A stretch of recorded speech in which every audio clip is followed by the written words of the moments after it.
So this is just a quick prototype of what I'm thinking of for the Modjeska Project. So it begins with this photograph, which was taken in Hamilton in June 14th, 1889, and it's in the Hamilton Public Library Local History and Archives.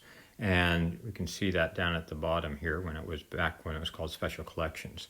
And so we just start with this photograph and then start diving into it. So for example, like, who are these people here in the photograph? Who are those little kids? Who are their parents?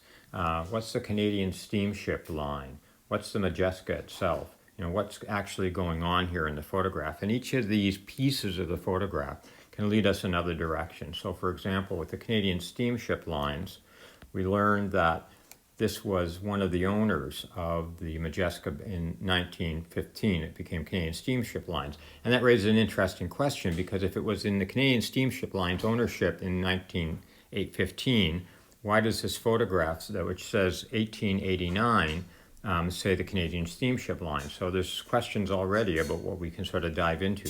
If it was 1889, we can go in to look at specific books like Brian Henley's book on Hamilton in 1889, 1890, or we can go into other aspects of the photograph. For example, we know something about the ship's history. We can look that up, and we find that it was originally owned by George Elias Tuckett of Hamilton, the Tuckett Tobacco, and we can go and see what he looks like. Then we can explore even further and see where he was buried.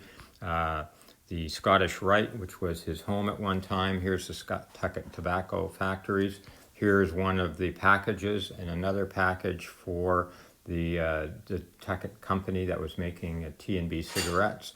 We can also dive into other aspects of the ship. So it was also called the Manitoulin at one point, so we can find photographs of the Manitoulin and discover what that was about, learn more about the Canadian steamship lines, learn even more about specifically the ship here, the Modjeska, and there's lots of information that's available about it being in dry dock at Port Dalhousie, and all sorts of other stuff in this particular article. So there's all sorts of ways of diving into this story. Here are postcards about the Modjeska coming into the Hamilton Harbor, a few other ones. So this really gives us an opportunity to go from this photograph and learn all sorts of things about Hamilton's history and the people of Hamilton and the folks who disembarked from that day in June in 1889 from the Modjeska.